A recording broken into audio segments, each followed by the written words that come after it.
MDH ಚನ masala. ಈಗ ಕಡಲೆ ಇರಲಿ, ಹಲಸಂಡೆ ಬೀಜ, ಕಪ್ಪು ಕಡಲೆ ಅಥವಾ ಬಿಳಿ ಕಡಲೆ, ಎಲ್ಲವೂ ಸ್ವಾದಿಷ್ಟವಾಗುತ್ತೆ. MDH. ಒಬ್ರಿಗೊಂದು ನ್ಯಾಯ ಮತ್ತೊಬ್ಬರಿಗೊಂದು ನ್ಯಾಯ ಅನ್ನೋ ರೀತಿಯಲ್ಲಿ ಆಗ್ತಾ ಇದೆ, ರಾಜ್ಯ ಸರ್ಕಾರ ನಡೆಸ್ಕೊಳ್ತಾ ಇದೆ ಅನ್ನುವಂಥದ್ರ ಬಗ್ಗೆ ಈಗ ಚರ್ಚೆಗಳಾಗ್ತಾ ಇವೆ. ಯಾಕಂದ್ರೆ ಪರಿಹಾರ ಕೊಡೋದ್ರಲ್ಲಿ ಸರ್ಕಾರ ತಾರತಮ್ಯ ಮಾಡ್ತಾ ಇದೆಯಾ ಹಾಗಾದ್ರೆ ಅನ್ನುವಂಥದ್ದು ಪ್ರಶ್ನೆ. ಒಂದು ಕಡೆ ಕೋಗಿಲು ನಿರಾಶ್ರಿತರಿಗೆ 2 ದಿನದಲ್ಲಿ ಸೂರು ಭಾಗ್ಯ ಕಲ್ಪಿಸ್ಕೊಡೋಕೆ ಮುಂದಾಗತ್ತೆ ಸರ್ಕಾರ. ಆದ್ರೆ ಪ್ರವಾಹ ಸಂತ್ರಸ್ತರಿಗೆ ಇನ್ನೂ ಕೂಡ ಪರಿಹಾರದ ಭಾಗ್ಯ ಸಿಕ್ಕಿಲ್ಲ. ಮಳೆಯಿಂದಾಗಿ 7 ವರ್ಷಗಳ ಹಿಂದೆ ಮನೆಗಳು ನೆಲಸಮ ಆಗಿತ್ತು. ಮನೆ ಮಧುಗುಂಡಿಯ 11 ಕುಟುಂಬಗಳು ಸೂರಿಲ್ಲದೆ ಇನ್ನೂ ಕೂಡ ಸರ್ಕಾರ ನಮಗೆ ಏನಾದರೂ ಒಂದು ನೆರವಿಗೆ ಬರುತ್ತೆ ಅನ್ನುವಂಥದ್ರ ಬಗ್ಗೆ ಅವರು ನಿರೀಕ್ಷೆಯಲ್ಲಿದ್ದಾರೆ. ಮೂಡಿಗೆರೆ ತಾಲೂಕಿನ 2 ಗ್ರಾಮಗಳು. ಆದರೂ ಕೂಡ ಇದುವರೆಗೂ ಅವರಿಗೆ ನ್ಯಾಯ ಸಿಕ್ಕಿಲ್ಲ, ಪರಿಹಾರ ಸಿಕ್ಕಿಲ್ಲ. ಇಲ್ಲಿ ಒಬ್ರಿಗೊಂದು ನ್ಯಾಯ ಇನ್ನೊಬ್ರಿಗೊಂದು ನ್ಯಾಯ ಅನ್ನೋ ರೀತಿಯಲ್ಲಿ ಸರ್ಕಾರ ವರ್ತಿಸ್ತಾ ಇದೆ ಅನ್ನುವಂಥದ್ರ ಬಗ್ಗೆ ಆಕ್ಷೇಪಗಳು ಈಗ ವ್ಯಕ್ತವಾಗ್ತಾ ಇವೆ. ಆಗಿಂದ ಸಂದರ್ಭದಲ್ಲಿ ಇದ್ದ ಸರ್ಕಾರ ಯಾವುದೇ ಇರಬಹುದು, ಬಟ್ ಸರ್ಕಾರ ತಾನೆ, ಸರ್ಕಾರ ಒಂದು ನಿರ್ಧಾರವನ್ನು ಮಾಡುತ್ತೆ ಅಂತ ಹೇಳಿದ್ಮೇಲೆ ಆಗಿನ ಸರ್ಕಾರ ಖಂಡಿತವಾಗ್ಲೂ ಇದ್ರ ಬಗ್ಗೆ ಪರಿಹಾರದ ವಿಚಾರವನ್ನು ಅದು ಮಾತಾಡಬೇಕಿತ್ತು. ಆಗಿನ ಸರ್ಕಾರ ಕೊಡಬೇಕಾಗಿತ್ತು ಪರಿಹಾರ ತ್ವರಿತವಾಗಿ. ಹಾಗಂತ ಅವ್ರು ಕೊಟ್ಟಿಲ್ಲ ಅಂಥೇಳಿ ನಾವು ಕೊಡಲ್ಲ ಅನ್ನೋ ರೀತಿಯಲ್ಲಿ ಆಗೋದಿಲ್ಲ. ನೀವು ಆಗಿನ ಸರ್ಕಾರ ಕೊಟ್ಟಿಲ್ಲ ಅಂತ ಹೇಳಿದ್ರೆ ಜನ ನಿರಾಶ್ರಿತರಾಗಿದ್ದಾರೆ, ಜನರಿಗೆ ತೊಂದರೆ ಆಗಿದೆ. ನೀವು ಅಟ್ಲೀಸ್ಟ್ ಈಗ ಆಡಳಿತ ಬಂದಾಗ ನಿಮಗೆ ಗೊತ್ತಿರಬೇಕಲ್ಲ ಎಲ್ಲೆಲ್ಲಿ ಯಾವ್ಯಾವ ಭಾಗದಲ್ಲಿ ಜನರು ತೊಂದರೆಯಲ್ಲಿದ್ದಾರೆ, ಅವ್ರಿಗೆ ಏನು ಸಹಾಯ ಮಾಡಬೇಕು, ಸರ್ಕಾರದಿಂದ ಏನು ಸಹಾಯ ಆಗಬೇಕು ಅನ್ನುವಂಥದ್ರ ಬಗ್ಗೆ ನೀವು ಯಾಕೆ ಗಮನ ಹರಿಸಿಲ್ಲ ಅನ್ನುವಂಥದ್ದು ಈಗಿರುವಂಥ ಪ್ರಶ್ನೆ. ನೋಡಿ, ಪ್ರವಾಹಕ್ಕೆ ನಲಗಿರುವಂಥ ಒಂದು ಕಡೆ ಕೊಡಗು ತೋರಿಸ್ತಾ ಇದ್ದೀವಿ, ಇನ್ನೊಂದು ಕಡೆ ಚಿಕ್ಕಮಗಳೂರಿನ ಮೂಡಿಗೆರೆಯ 2 ಗ್ರಾಮಗಳು.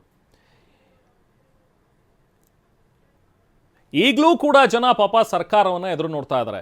ಆಗಿನ ಸರ್ಕಾರ BS ಯಡಿಯೂರಪ್ಪ ಅವರ ನೇತೃತ್ವದ ಸರ್ಕಾರ ಇತ್ತು. ಅವ್ರು ಪರಿಹಾರ ಕೊಡ್ತೀವಿ, ನಾವು ಬೇರೆ ಮನೆಗಳನ್ನು ಮಾಡ್ಕೊಡ್ತೀವಿ ಅಂತ ಹೇಳಿದ್ರು. ಅವ್ರು ಮಾಡಲಿಲ್ಲ ಅವರಿದ್ದಾಗ ಗೌರ್ಮೆಂಟಲ್ಲಿ.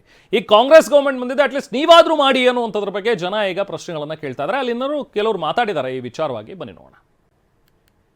ನಾವು ಅವತ್ತು ಹುಟ್ಟು ಬಟ್ಟೆಯಲ್ಲಿ ನಾವು ಹೊರಗಡೆ ಬಂದಿದ್ದೀವಿ, ಮನೆಯೆಲ್ಲ ಗುಡ್ಡ ಸ್ಪೆಡ್ಡಲ್ಲಿದ್ದಾಗಿ. ಆವಾಗ BJP ಸರ್ಕಾರದಲ್ಲಿದ್ದರು.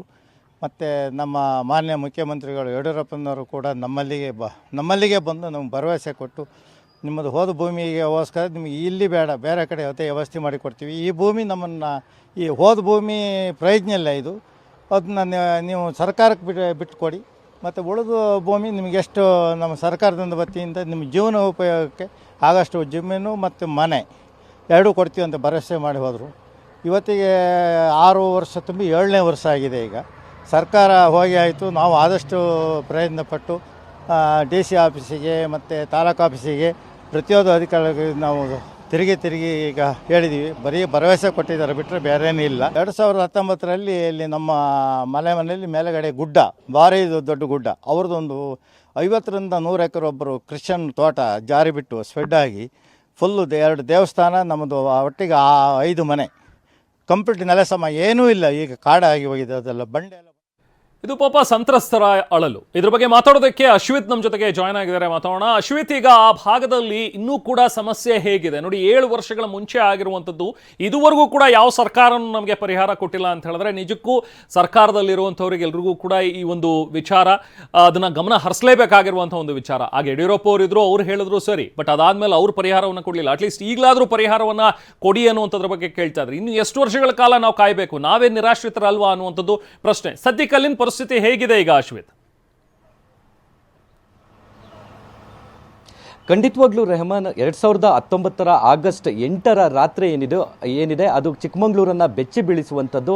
ಅವತ್ತಿನ ದಿನ ಚಿಕ್ಕಮಗಳೂರು ಜಿಲ್ಲೆಯ ಮೂಡಿಗೆರೆ ತಾಲೂಕಿನ ಚಾರ್ಮುಡಿ ಘಾಟಿನ ಮೇಲ್ಭಾಗದಲ್ಲಿರುವಂತಹ ಮನೆ ಮತ್ತು ಮಧುಗುಡ್ಡಿ ಭಾಗದಲ್ಲಿ ರಾತ್ರಿ ಧಾರಾಕಾರವಾಗಿ ಮಳೆ ಸುರಿದಿತ್ತು. ಒಂದು ಅರ್ಥದಲ್ಲಿ ಮೇಘ ಸ್ಫೋಟವೇ ಆಗಿತ್ತು. ಇಡೀ ಊರೇ ಸಂಪೂರ್ಣ ಕೊಚ್ಚಿ ಚಾರ್ಮುಡಿ ಘಾಟ್ನ ಕೆಳಭಾಗದವರೆಗೂ ಬಂದಿತ್ತು. ಈ ಮನೆ ಮತ್ತು ಮಧುಗುಂಡಿ ಗ್ರಾಮ ಏನಿದೆ ಅಲ್ಲಿ 11 ಕುಟುಂಬಗಳು ವಾಸವಾಗಿತ್ತು. ಆ ಒಂದು 11 ಕುಟುಂಬಗಳು ಜೀವ ಉಳಿದಿದ್ದೆ ಮಹಾ ಪವಾಡ ಅಂತಾನೆ ಹೇಳ್ಬೋದು. ಸಂಪೂರ್ಣವಾಗಿ ಊರೇ ನೆಲಸಮವಾಗಿತ್ತು. ಅಲ್ಲಿನ 11 ಕುಟುಂಬಗಳಿಗೆ ಸ್ವಂತ ಮನೆಯೂ ಇತ್ತು, ಜೊತೆಗೆ ಕಾಫಿ ತೋಟ ಇತ್ತು. ಅವರೆಲ್ಲರೂ ಕೂಡ ನೆಮ್ಮದಿಯಾಗಿ ಬದುಕ್ತಾ ಇದ್ರು. ಆದರೆ ಒಂದೇ ಒಂದು ರಾತ್ರಿ ಸುರಿದಂಥ ಮಳೆ ಸಂಪೂರ್ಣವಾಗಿ ಅವರ ಬದುಕನ್ನೇ ಕಿತ್ಕೊಳ್ತು. ಆದರೆ ಅವತ್ತಿನ BJP ಸರ್ಕಾರದ ಮುಖ್ಯಮಂತ್ರಿ ಆಗಿದ್ದಂತಹ ಯಡಿಯೂರಪ್ಪನವರು ಕೂಡ ಆ ಸ್ಥಳಕ್ಕೆ ಬಂದಿದ್ರು, ಭರವಸೆಯನ್ನ ನೀಡಿದ್ರು. ಜೊತೆಗೆ ಅವರು 11 ಕುಟುಂಬಗಳಿಗೂ ಕೂಡ ಬಾಡಿಗೆ ಮನೆಯಲ್ಲಿ ವಾಸವಾಗಿರಿ, ನಿಮಗೆ ಬಾಡಿಗೆಯನ್ನು ಸರ್ಕಾರವೇ ನೀಡುತ್ತೆ, ಜೊತೆಗೆ ಮನೆ ಜೊತೆಗೆ ಕೃಷಿ ಕೃಷಿ ಭೂಮಿಯನ್ನು ಕೂಡ ಕೊಡ್ತೀವಿ ಅಂತ ಹೇಳಿ ಒಂದು ಭರವಸೆಯನ್ನು ಸರ್ಕಾರ ನೀಡಿತ್ತು. ಆದರೆ ಇಂದಿಗೆ 7 ವರ್ಷ ತುಂಬ್ತಾ ಇದೆ ರೆಹಮಾನ್, ಚಿಕ್ಕ ಒಂದು ಪರಿಹಾರವೂ ಕೂಡ ಸಿಕ್ಕಿಲ್ಲ. ದಿನನಿತ್ಯವೂ ಕೂಡ ಇವರು DC ಆಫೀಸ್ ಇರ್ಬೋದು, ಮೂಡಿಗೆರೆಯ ತಹಸೀಲ್ದಾರ್ ಅವರ ಕಚೇರಿಯನ್ನು ಅಲಿಯೋದನ್ನು ಬಿಟ್ಟರೆ ಇವರಿಗೆ ಬೇರೆ ಯಾವುದೇ ರೀತಿಯ ಭರವಸೆ ಈಡೇರಿಲ್ಲ. ಪ್ರಮುಖವಾಗಿ ಈ ಒಂದು 11 ಕುಟುಂಬದಲ್ಲಿ 5 ಜನ ಆ ಮನೆಯ ಮುಖಂಡರು ಏನಿದ್ರು, ಅಂದರೆ ಮನೆಯ ಯಜಮಾನರು ಏನಿದ್ರು, ಅವರು ಆಲ್ರೆಡಿ ತೀರ್ಕೊಂಡಾಗಿದೆ. ಪ್ರಮುಖವಾಗಿ ಇವರೆಲ್ಲರೂ ಕೂಡ ನೆಮ್ಮದಿಯಾಗಿ ಬದುಕ್ತಾ ಇದ್ರು. ಆದರೆ ಸರ್ಕಾರ ಕೂಡ ನೆಮ್ಮದಿಯಾಗಿ ಮತ್ತೆ ಬದುಕಲಿಕ್ಕೆ ಒಂದು ಅವಕಾಶವನ್ನು ಕೊಡ್ತೀನಿ ಅಂತ ಹೇಳಿತ್ತು. ಆದರೆ ಇಲ್ಲಿ ಕೂಡ ಇಲ್ಲಿನವರೆಗೂ ಕೂಡ ಯಾವುದೇ ರೀತಿಯ ಪರಿಹಾರ ಸಿಕ್ಕಿಲ್ಲ. ಈಗ ಆಲ್ರೆಡಿ ಬೆಂಗಳೂರಿನ ಕೋಗಿಲೆ ಲೇಔಟ್ನ ನಿವಾಸಿಗಳಿಗೆ ಕೇವಲ ಒಂದೇ ದಿವಸದಲ್ಲಿ ಎಲ್ಲವೂ ಸಿಗ್ತಾ ಇದೆ. ಆದರೆ ನಮಗೆ ಯಾಕೆ ಸಿಗ್ತಿಲ್ಲ ಅನ್ನೋದು ಚಿಕ್ಕಮಗಳೂರಿನ ಜನರ ಒಂದು ಆಕ್ರೋಶ ಆಗಿರುವಂಥದ್ದು Rehman. Right, thank you Ashwith. So ಇದು ಸಹಜವಾಗಿ ಬರುವಂಥ ಒಂದು ಪ್ರಶ್ನೆ. ಯಾಕಂದರೆ ರಾಜ್ಯದಲ್ಲಿ ಎಲ್ಲೇ ಇಂಥರದ ಸಮಸ್ಯೆಗಳಾಗಲಿ, ಅದು ಯಾರಿಗೇ ಆಗಿರಲಿ, ಸರ್ಕಾರ ಖಂಡಿತವಾಗ್ಲೂ ಇದಕ್ಕೆ ಪ್ರೊಆಕ್ಟಿವ್ ಆಗಿ ಕೆಲಸಗಳನ್ನು ಮಾಡಲೇಬೇಕು. ಇಲ್ಲಿ ಪ್ರವಾಹ ಆಗಿ ಜನ ಮನೆ ಕಳ್ಕೊಂಡಿದ್ದಾರೆ, ಸೂರಿಲ್ದೆ ಅವರು ಕೂಡ ಸಮಸ್ಯೆಯನ್ನು ಅನುಭವಿಸ್ತಾ ಇದ್ದಾರೆ. ಅವ್ರಿಗೆ ನೀವು ಪರಿಹಾರ ಕೊಡೋದಕ್ಕೆ ಮೀನಾಮೇಷ ನೋಡ್ತಾ ಇದ್ದೀರಿ. 7 ವರ್ಷ 6 ವರ್ಷ ಆದರೂ ಕೂಡ ಇನ್ನೂ ಕೂಡ ಸರಿಯಾಗಿ ಅವ್ರಿಗೆ ಪರಿಹಾರ ಸಿಕ್ಕಿಲ್ಲ. ಇಲ್ಲಿ ನೀವು ಒಂದೇ ದಿನದಲ್ಲಿ 2 ದಿನದಲ್ಲಿ ನೀವು ಪರಿಹಾರವನ್ನು ಕೊಡ್ತೀರಿ. ಅದು ಕೂಡ ಯಾವುದೋ ಬೇರೆ ಸರ್ಕಾರದವರು, ಬೇರೆ ರಾಜ್ಯದವರು ಇದ್ರ ಬಗ್ಗೆ ಇಂಟ್ರೆಸ್ಟ್ ತೋರಿಸಿ ಅದ್ರ ಬಗ್ಗೆ ಮಾತಾಡಿದ್ರು ಅನ್ನೋ ಕಾರಣಕ್ಕೋಸ್ಕರ ನೀವು ಮಾಡ್ತಾ ಇದ್ದೀರಿ ಅಂತ ಹೇಳಿದ್ರೆ ಇದೆಷ್ಟು ಮಟ್ಟಿಗೆ ಸರಿ ಅನ್ನುವಂಥದ್ರ ಬಗ್ಗೆ ಸಹಜವಾಗಿ ಕಾಡುವಂಥ ಪ್ರಶ್ನೆ ಇದು.